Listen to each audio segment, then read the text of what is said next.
Every legacy has a story. Every story is worth passing down.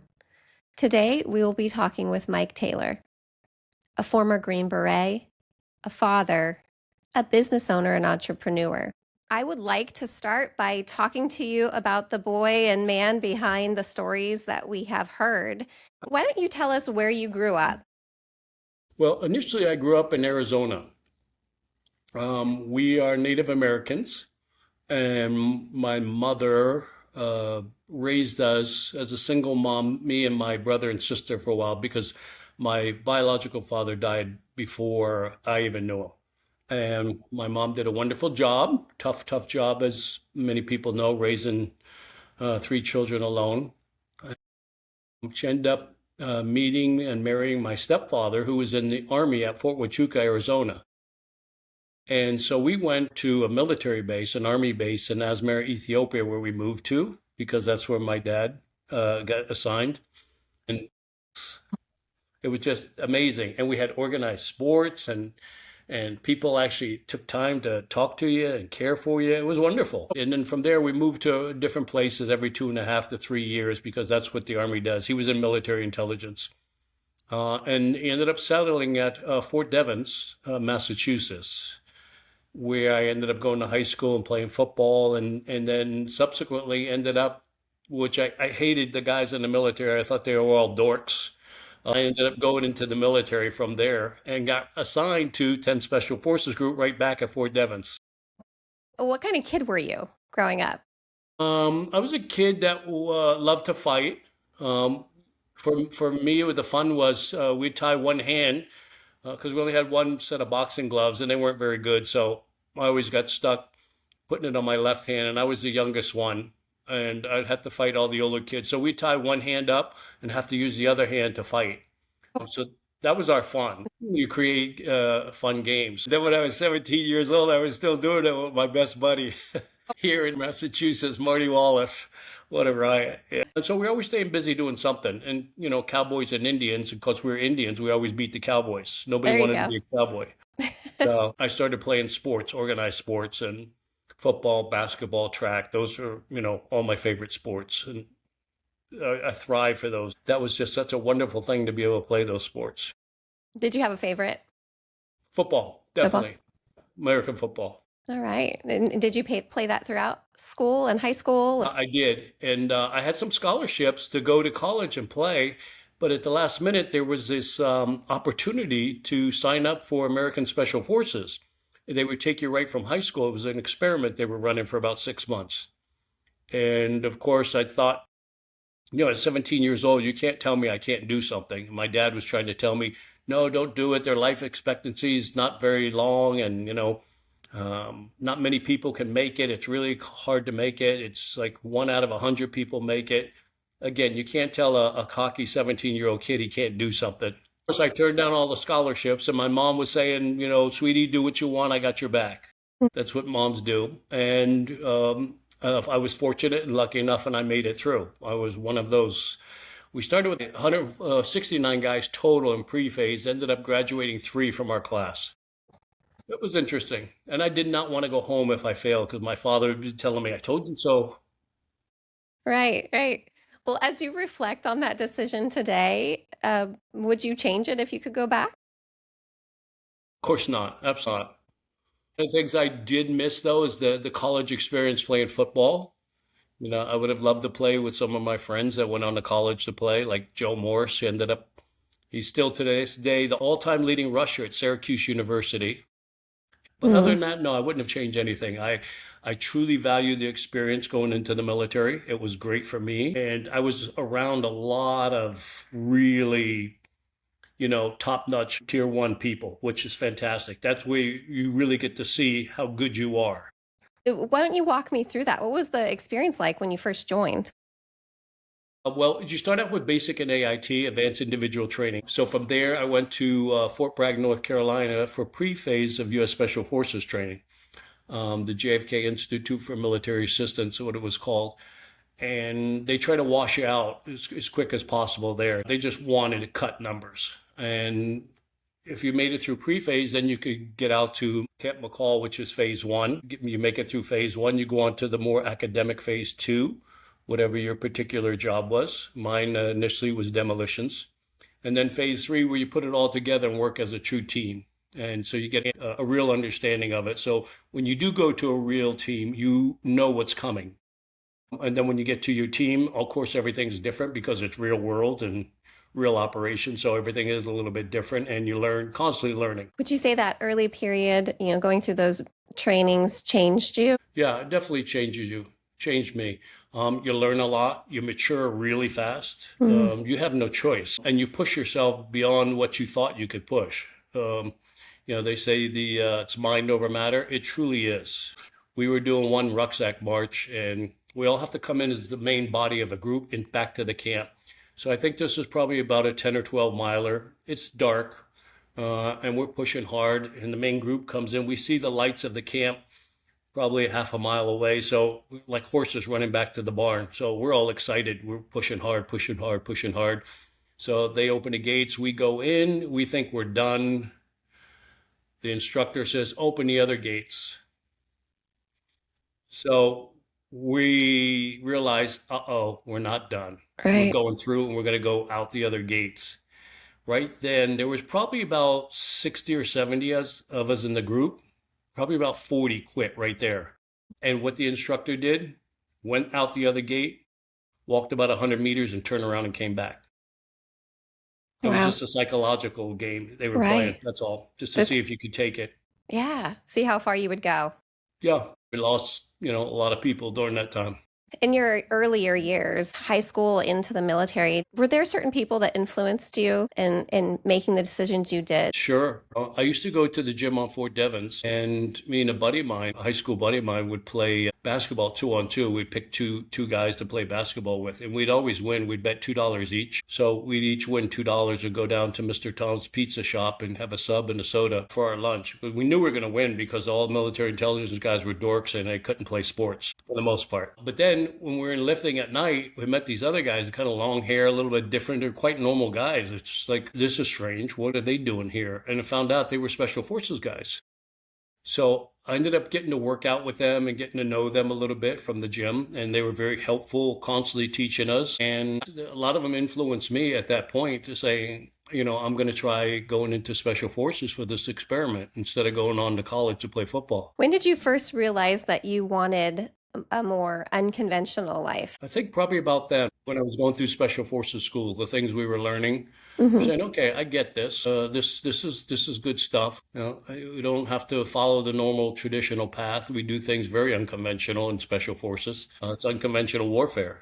That goes to the heart of the existence of Green Berets. So it was probably going through the school when I was being educated and taught the different aspects of it that I realized this is a place where I belong. I'm comfortable here. Was it the unconventional nature that drove you to it, or what was your desire back then when you sought out special forces? One of the main things is unconventional warfare, guerrilla warfare, is that we parachute in or get in behind enemy lines. For example, when Iraq invaded Kuwait, there were special forces teams that went in to help the Kuwaitis that stayed.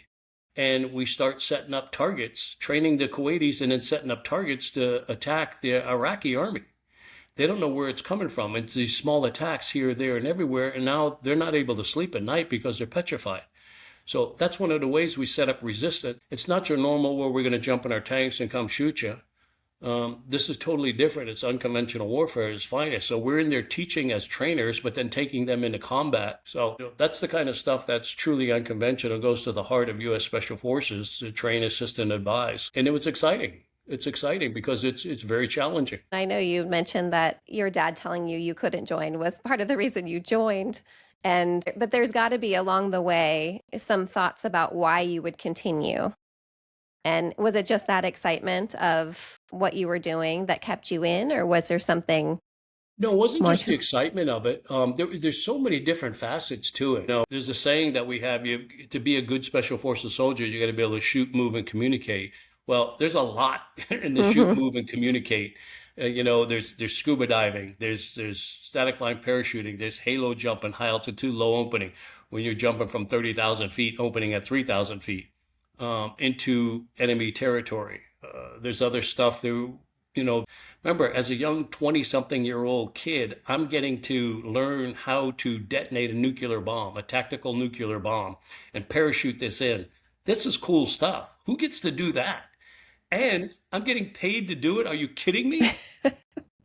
So yeah, it was exciting. Yeah, a good gig to have at that age, right? A lot of exciting things that most people never get to do or get That's close to true. doing. We get to do things that most 100 men don't get to do in a lifetime. Right. And all the while, there's older guys there teaching us, constantly teaching us. So you're constantly learning. It's like paradise for a young man. Would you say there were any life lessons or values that you learned when you were younger growing up that you took with you into the military?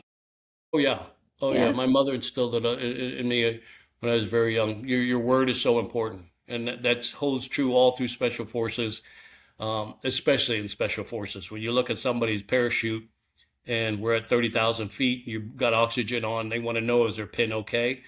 Well, their life is in your hands, so your word better be damn good. Hmm. So yeah, keeping your word and saying you're going to do something, well, you darn well better do it. You better follow through because that's what it's all about. And that holds true in any aspect, in any facet of life now, not just in the military and special forces, but it's truly the old saying, your word is your bond. That's crucial. That's one of the main life lessons my mother taught me early on. As one of many in the military on any particular mission, I'm sure you worked with teams. How would you say that the best approach is to building a team that trusts each other? I got put on a team when I got there. It was a Halo team, high altitude, low opening team. And I was the youngest guy by far because I came through that the experimental program. And all the other guys there had, combat experience in Vietnam. They're all E7s and E8s. And it just, so you become an element of that team. You fill a slot in that team. And you just keep your eyes open, your mouth closed, and you'll learn a lot about how to run a team because they're already doing it. And they know it because they've been doing it for 20 and 25 years. They're just so good at it. And little by little, every day, you're learning something new with the team and how to function as a team and your role as a team. And know that if somebody needs something and you have it, you're giving it to them. No questions about it. No questions about it. We had one of our instructors, Craig Maxim, in phase one. And that's one of the things I still remember today that he said, if you have something your teammate doesn't and he needs it, that means he has it because you have it, he has it. And it's so true. It's just, now it's just like it's second nature. Somebody in the team needs something. Oh, I got it. It's like every member of the team becomes a leader, That's right? right. Yeah. Absolutely. And every member of the team has a specific expertise and backup expertise. In some missions, if it's a demolition mission, I may be the youngest guy there as a senior demo, but I'm running that particular operation. So you better know what you're talking about. And if you don't, the older guys are going to correct you because they know your job also.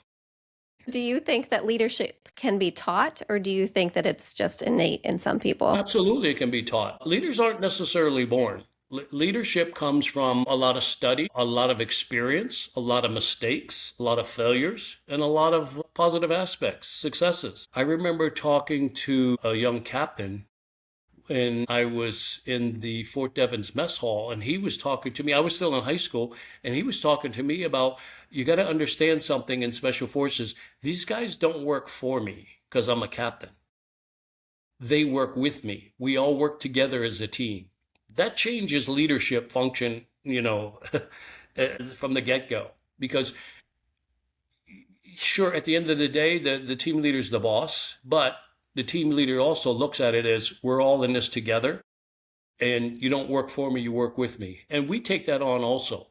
We have people that we expect you to do your job. Even in my company, Vitamin One, I expect people to do their jobs. If they don't do your job, we're going to tighten that up. But I'm treating you as a professional and you're going to do your job. And that's how it should be. And that's how missions and businesses are successful, right? When you do tighten those Well, up. that's right, because you have really dedicated men who are very smart, constantly challenged. You're challenged by your teammates constantly. Every day you're challenged. So every day it's a tryout. And you're constantly learning. So, that's an environment where you're going to create the best human beings for war possible. And we're hungry to learn. We want to keep learning and, keep experimenting. And the more we do things, the more experience we have. That's all part of the learning process. And that's what's critical for U.S. Special Forces. Right. Was there a decision that you made that you knew people wouldn't understand? I've had the good fortune of being able to help people who were kidnapped and abducted in different places and taken to different parts of the world. There was an individual abducted and taken to a foreign country. And they originally talked to me. I said, listen, I've never paid ransom and I'm not in favor of paying a ransom. That scared the hell out of a lot of people. It was like, uh-oh, we don't know about this guy. But anybody that I've ever tried to get, I've gotten. Now, I don't want to pay a ransom, especially the terrorists. But is there a way to trade maybe some ambulances? So that's one of the things that people didn't understand at first when I first said it. I'm not paying ransom, not going to happen. We'll figure a way out.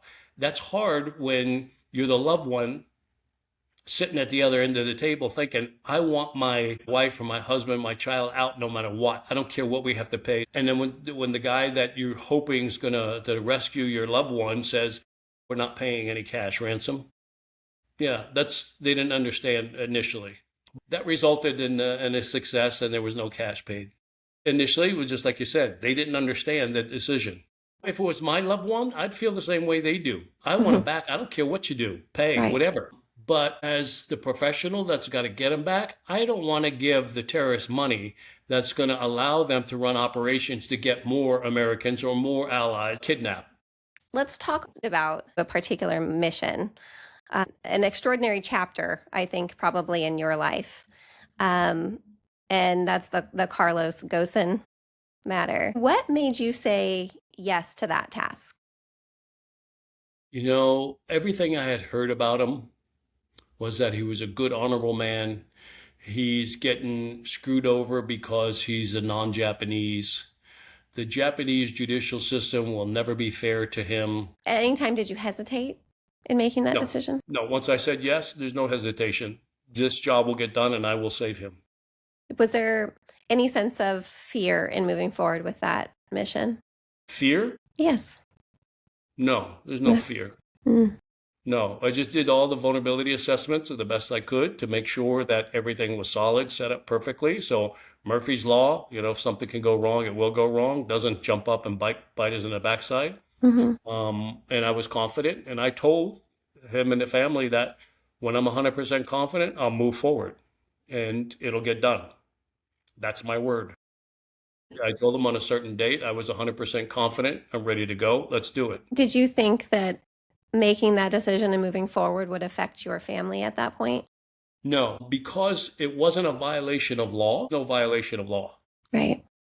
They Yeah. ended up charging me and my son with harboring. When in the process of that mission did you realize that there was going to be some sort of consequences for you and your family? It was January or February of 2020, just like within 30 to 60 days after the mission. My name got leaked unintentionally, but it was leaked to the media. And the Japanese issued arrest warrants for me. Looking back today, would you have made the same decision? Yes. Yeah. Did that experience change you at all? No, it didn't change me. So you come back, fortunately, and you did something I don't think many people would do. You basically rebuilt your life and built a company. Tell me what led you to do that. Well, I had this idea back during the Iraq War. There it's like 130, 140 degrees routinely during the summer months there, really, really hot. And we were drinking a lot of Gatorade, 25, 35 bottles a day. And each bottle, 8.5 teaspoons of sugar. But we're young, we're in shape, we can make it. But then we're finding out we go to work at night we're getting cramps in our muscles and couldn't figure out why. And we ultimately found out through the help of the medical specialist that it was all the sugar in our systems. Then we started drinking Pedialyte. It wasn't our favorite taste, so we passed that on. We gave that to a bunch of the regular Army guys, and then we started using IVs. And that's where I got the idea of creating something that, number one, doesn't have the sugar in it. Number two, it doesn't have caffeine because when it's time to sleep, we need to sleep. We want the electrolytes, we want the energy enhancing vitamins, and good hydration with the proper electrolytes. So that's why I ended up creating a drink called Vitamin One. And we have three flavors of it. We have the mango, the passion berry, and the peach. We sell it on Amazon. That's great. And how did you come up with the name Vitamin One? Because it's mainly about the vitamins in it. It's a number one drink. We want to be the number one vitamin drink in the world. It's so important also the taste. If it tastes good, which a lot of those drinks don't, nobody's going to want to drink it. Here's actually one of the bottles. Great. Yes, it looks That's, fantastic. yeah, that's the mango. And you And can get it on Amazon. going from the military to private security and now building a business, is there something about building a business that gives you the same sort of excitement that you've had in your other fields in your past lives? No. What do you enjoy? Look, jumping out of an airplane at 30,000 feet at night, breathing oxygen is one thing. With 100 pounds of backpack on you and it's cold. So that's a little bit different. But I have to say, the first time we got into a major supermarket chain in the Northeast, that was pretty exciting for me. And it's hard for me because we're trying to get into all these stores and the supermarkets and stuff. We're the little guy. So, we're just trying to get into wherever we can, which is the hard part for us because, they say, okay, nobody knows about your drink. Well, yeah, but will we have this, $1 million marketing plan? Once we get in, then we can initiate the plan. Well, it's the chicken and the egg. How did you think you got into the market you did in the Northeast? That supermarket we did just because of a lucky personal contact that believed in the drink. They actually tasted the drink. They believed it. Okay. The buyer believed in it and said, this is good. Let's try this. And we are a service disabled certified veteran owned company, which means we were injured in combat and we're certified that we're a veteran owned company that was injured in combat. Would you say any of the lessons that you learned as a Special Forces Green Beret are transferable to your business now that you're an entrepreneur? Yeah, the whole thing is kind of unconventional warfare. But there's no direct nexus, but you do a lot in special forces, trial and error, and you make mistakes and you learn from them. And I'll tell you, marketing is a crucial aspect to the Vitamin One drink, any drink company. And I've made every mistake that's known to mankind pretty much. So I've learned a lot from those mistakes. I found out that television ads and radio ads and all the old conventional ways simply don't work. You need influencers. Influencers are where it's at now. But I hired marketing companies. We got nothing out of it. But again, those are the mistakes, you learn from. So it's kind of like a reconnaissance. I went down the road and looking for, ways to market the drink so people can learn about it because we just want them to try it. Once they try it, we have a great shot of, them buying it because it tastes so good and it's healthy. But we're at that point now where we're working on getting influencers. And once you get an influencer, you're going to make some hay and you're going to open some eyes. So that's how the market is nowadays. But as far as learning, I've made every mistake you could possibly make in marketing. Those failures are what teach you the lessons you need to be successful, just as you Sure, were in the military. I am sure. sure you are on a path to success with this drink. Um, Thinking about your legacy, though, Heirloom Conversations is about the stories behind the legacy, and there's so much that you've accomplished. What would you hope that, your grandchildren will remember about you? Be real, keep your word, have morals, have principles, and be kind. My mom used to tell me that old saying, it's nice to be important, but it's more important to be nice. So true. When people tell your story 50 years from now, what do you hope that they include? He was a good guy. He kept his word. Is there anything you hope they leave out? No, no, No. it's my life. I own Hmm. it. Throw it on the table. What would you say, from your perspective, is a difference between a reputation and a legacy? A reputation can be something for a short period of time. A legacy is something that you live your entire life. Yeah. And those can be directly affected by values, both a short term reputation and a legacy. Are there values that you hold dear that you would protect at all costs? My values, I protect at all costs. Absolutely. Yeah. That's what life's about. That's what being a human's about. That's just like having skin and bones. Without Hmm. it, you have nothing. And for you, especially, it sounds like your word means a lot. It has to. It has to. What are we living for if your word's no good? I imagine you have some sort of daily routine you follow. Has your faith been a big part of your journey? Sure. Yeah. Absolutely. What would you say is a most underestimated quality in a person? Hmm. Wow, that's a great question. Underestimated. I don't know. My generosity, maybe? Yeah, I'm a very generous person, sometimes to a fault, but that's okay. It's a good fault to have if you have to have one, I suppose. Sure. What do you hope that you leave as an heirloom? I hope I leave for my family and friends honesty, integrity, principle, and morals. That's what I hope my heirloom is, and I think that's a good way to raise a family, not just for this generation, but for generations to come. Absolutely. And I can tell from this conversation, you are a man that stands by those principles. Mike, I appreciate you coming on and telling a bit of your story and the values and lessons you've learned that you hope to carry on to not only your family, future generations, but you've set an example for many. So I thank you for that. And I thank you for your service. My pleasure.